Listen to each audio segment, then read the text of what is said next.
Hello and welcome to this video. My name is Hannah and I love stories. Today I'm going to be recommending you books to read based on your favorite Disney princess. If you're anything like me, you've been seeing reviews for the new Snow White movie pop up here and there on your recommended feed on YouTube or TikTok or whatever your video watching platform of choice is. So that's what inspired me to make this video.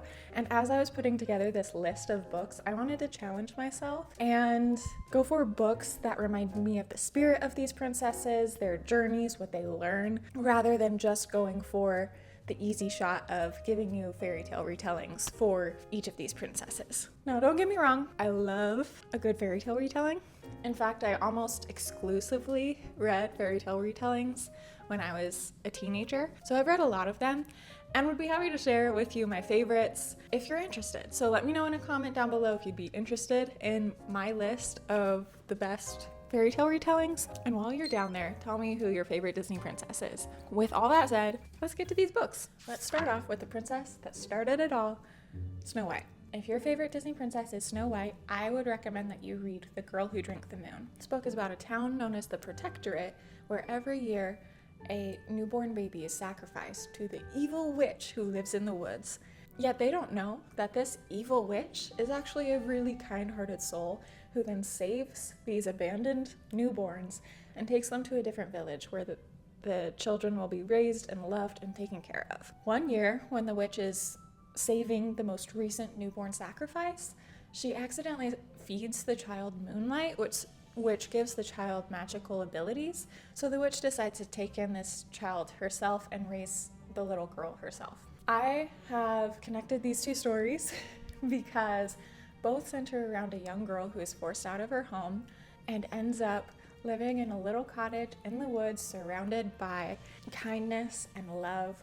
And both of these young heroines also are very compassionate and loyal and innocent, and these qualities are what really give them their power. I feel like Snow White is often reduced to the fairest of them all. You know, she's there because she's prettier, and that's the story, right? But I think what really makes her beautiful are those qualities. Yes, she is physically beautiful, but she has these qualities that make her just a good, beautiful person. And that's why the mirror keeps saying that she is the fairest of them all. She is not only fair on the outside, but she is fair on the inside as well. Similarly, Luna, she has these qualities and she is able to bring hope to the people around her when they need it most. And so I just love that both of these heroines just represent something deeper. Yes, on the surface you have this story of them living in the woods, in the cottage, in the woods with these, whether they be dwarves or a kind old witch and a grumpy old swamp monster. You have this like fun cast of characters in both stories and they're living in the woods, but on a deeper level, these two heroines represent something so much more important. Next, moving on to one of my favorites, Cinderella. But I do love me a good Cinderella story, whether it be with Hilary Duff in it or just that general storyline of somebody who is in a less than ideal situation. They make the best of it, and in the end, they are rewarded with a happy ending. I don't know, I'm a sucker for a story like that. And so, we're talking about Cinderella now. The book that I chose for Cinderella, I specifically chose because it reminded me of the motto that Ella lives by in the 2015 live action Cinderella of have courage and be kind. The book that exemplifies that motto is As Long as the Lemon Trees Grow. This book I don't talk about enough. I love this book so much. I read it a couple of years ago and it just really has stayed with me ever since. It is about a young woman named Salama who lives in Syria during the Syrian Revolution. Since she was a pharmacy student when the war broke out, she now works in the ER at her local hospital, and day in and day out she is seeing all of these victims of this war, and she's trying to restore these people to health, even though this isn't what she was trained for. She's trying her best. She's trying to help these people. She's trying to hold on to hope that things will get better, that her homeland will be peaceful again, and that it will feel like home again someday. And so I think Salama obviously has a lot of courage and a lot of kindness to be doing what she's doing in this environment, but also I think her story is also very similar to what we see in the 2015 Cinderella movie, and Ella learning that you have to have courage to be kind to yourself, that sometimes that's what takes the most courage to do. And so in the 2015 live action Cinderella, we see that in the end she leaves her home to go with the prince because as much as she loves her home and the family that it reminds her of, she can't stay there anymore because it's no longer safe for her to stay there. I feel like Salama has a similar journey, and you'll just have to see what happens to her and the decision that she makes in As Long as the Lemon Trees Grow. If your favorite Disney princess is Mulan, I would recommend that you read The Adventures of Amina al-Sirafi. This book is a fun one. This is about a female pirate who has been retired from piracy for a number of years, and yet she comes out of retirement to save the child of one of her former crewmates and best friends. Though the setting is very different than that in Mulan, I feel like both of these women are strong, are fierce, will put their lives on the line to protect their family. For Amina, it's her chosen family, it's her friends. She's out here, she is putting herself in danger. She's gotten into some trouble in the past, and we're not quite sure what that trouble is, but she's worried about it coming back to bite her in the butt. But she's still out here anyway, and it reminds me of Mulan and how she sacrifices herself, and she knows that she could very well die doing this, but she knows that her father can't be fighting in the war, so she does it anyway, and she puts her life on the line. If you love the strength and the bravery that you see in Mulan, you're gonna love The Adventures of Amina al-Sirafi. All right, if your favorite Disney princess is Belle, then let me recommend to you the book Our Hideous Progeny. This book is a sequel to Frankenstein, in which we see Victor Frankenstein's great niece, Mary. She finds his journals and his notes from his great experiment where he built his monster, and she decides, you know what, I want to give this a try too.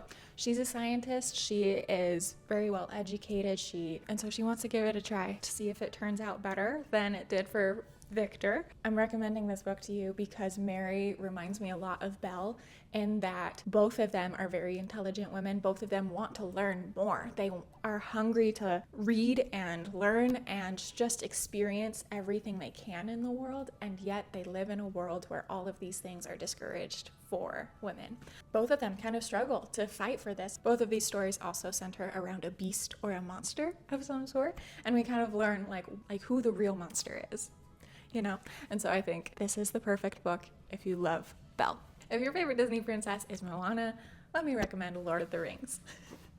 Now you might be wondering, Hannah, what does Lord of the Rings have to do with Moana at all? Both Moana and Frodo live in a place, live in a culture, live in a society where people are very content just staying exactly where they are and doing the same thing every single day.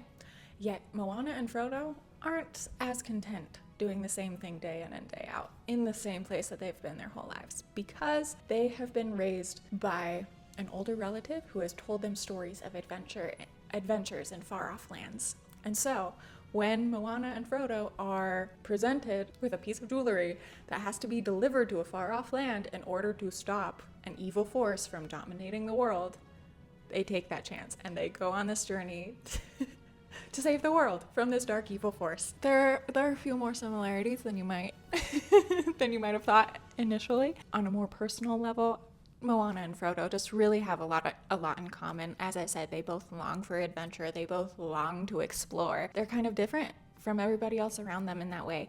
But luckily for both of them, they are able to go on their own adventure. Boy, do they learn a lot on these journeys that they go on.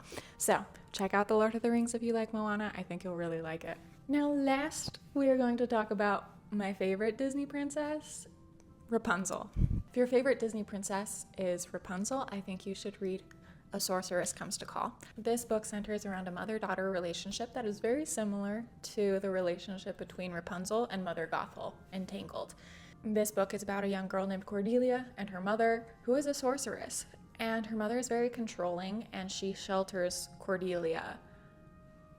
a very unhealthy amount. Will not let Cordelia out of her sight. Will not let Cordelia close her bedroom door ever. This mother-daughter relationship is not very healthy, but Cordelia doesn't know that until her mother moves them to a new town and they meet a kind old duke and his sister. Her mother is trying to take advantage of the duke, and Cordelia gets to know the duke and his sister, and she begins to really love these two individuals, and they come to love her and take care of her in return in a very similar way to how Rapunzel's friendship and relationship with Flynn Rider or Eugene. It helps her to learn what love actually is and what care actually is, and that gives her the strength to defeat Mother Gothel. It's very similar to what happens in A Sorceress Comes to Call. So if you are interested in a story like that, check it out. It's by T. Kingfisher, who also writes a lot of horror, so there are some darker moments in this book that are a little bit creepy, a little bit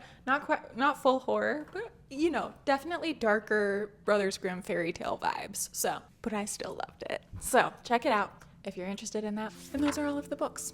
If I missed your favorite Disney princess, have no fear. I will be talking about the rest of the Disney princesses in a part 2 video in a couple of weeks. So if you'd like to see that video, hit the subscribe button down below.